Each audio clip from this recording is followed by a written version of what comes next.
Hello YouTuber family, તમારું સ્વાગત છે પ્રાચી મોદીન ફેમિલીમાં। તો આજે બનાવીશું ટેસ્ટી એવું કાચા ટામેટાનું શાક। તો અહીંયા મેં વજનમાં 250 ગ્રામ જેટલા કાચા ટામેટા લઈ લીધા છે। આપણે એને સમારી લઈશું। પહેલાં તો વ્યવસ્થિત આપણે ધોઈ કાઢવાના છે ટામેટાને, પછી આ રીતે સમારી લઈશું। બહુ ઝીણા એવા પીસ નહીં કરીએ, આના મીડિયમ સાઇઝના આ રીતના કટકા કરીશું। તો હવે આ ટામેટા સમારીને મેં તૈયાર કરી દીધા છે। તો હવે આપણે એને વઘારીશું। તો અહીંયા મેં 3 થી 4 ચમચી જેટલું તેલ ગરમ કરવા માટે મૂકી દીધું છે। કઢાઈની અંદર જ આ શાક બનાવું છું। તો તેલ ગરમ થઈ જાય એટલે આપણે એમાં રાઈ નાખીશું, જીરું નાખીશું, હિંગ નાખીશું, થોડી હળદર નાખીશું અને હવે કાચા ટામેટાં નાખીશું અંદર। આ શાક એટલું ટેસ્ટી બને છે કે તમે જો કોઈ દિવસ ના બનાવ્યું તો ચોક્કસથી આ રીતથી તમે બનાવીને ખાવાનો ટ્રાય કરજો। બહુ જ પસંદ આવશે અને ઘરમાં બધાને જ આ શાક પસંદ આવશે। તો હવે આપણે જરૂર મુજબ મીઠું નાખીશું ઉપર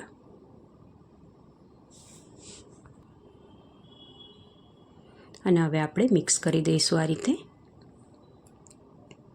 આ શાક બનતા 7 થી 10 મિનિટ જેટલો સમય લાગે છે।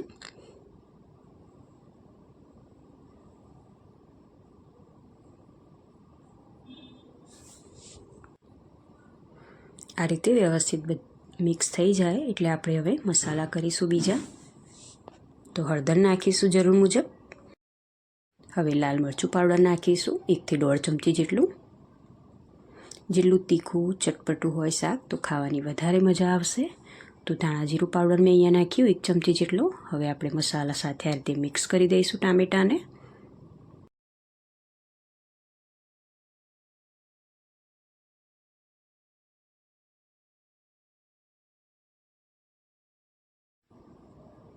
હવે આપણે આમાં 1 ગ્લાસ જેટલું પાણી નાખીશું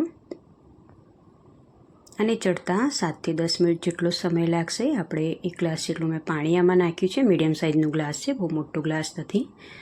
તો એ ભરીને મેં 1 ગ્લાસ પાણી નાખ્યું છે અને મીડિયમ ગેસ ઉપર આપણે આને ચડવા દઈશું।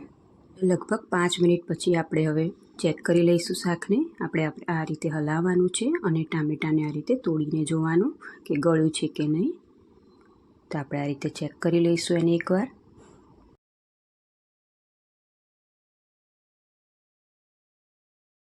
તો હજુ થોડુંક કડક લાગે છે એટલે આપણે ફરી મૂકીશું।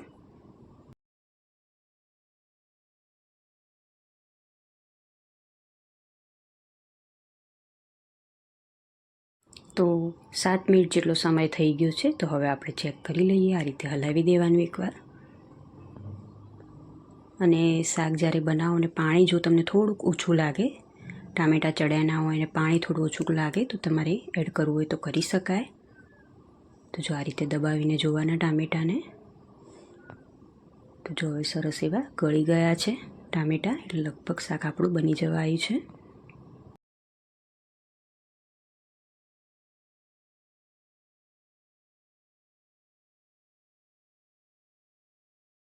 તો શાક હવે બની ગયું છે, તેલ પણ છૂટું પડી ગયું છે શાકમાંથી। તો હવે આપણે ગોળ નાખવાનો છે અંદર। તો ગોળને કતરી લીધો છે અને ચમચીના માપ પ્રમાણે 3 ચમચી જેટલો મેં ગોળ અંદર એડ કર્યો છે। ગોળ નાખવાથી શાક પણ આપણું ઘટ બનશે અને ખાવામાં પણ એકદમ ટેસ્ટી લાગશે આ શાક। તમે ચોક્કસથી આ કાચા ટામેટાનું શાક બનાવીને ખાવાનો ટ્રાય કરજો, બહુ જ પસંદ આવશે અને ટેસ્ટી તો એટલું લાગે છે આ શાક કે તમે વારે વારે બનાવીને ખાવાનું ઈચ્છશો।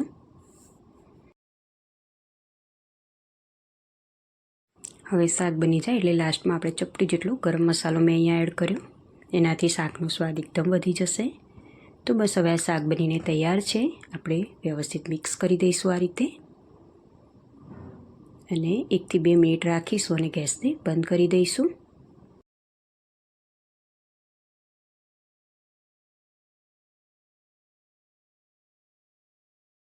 હવે કોથમીર નાખીશું એટલે કે લીલા ધાણા નાખીશું લાસ્ટમાં।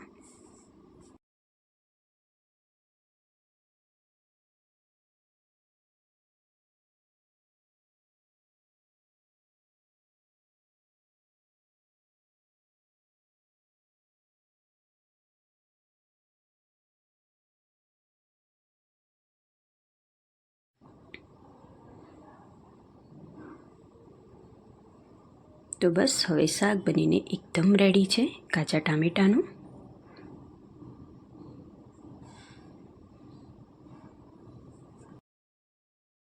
તમને જો આ રેસીપી પસંદ આવી હોય તો પ્લીઝ મારા વિડીયોને લાઇક, શેર અને સબસ્ક્રાઈબ કરજો અને કોમેન્ટ પણ કરજો. તો ચલો મળીએ એક નવા વિડીયોમાં નવી રેસીપી સાથે. ત્યાં સુધી આવજો. જય શ્રી કૃષ્ણ.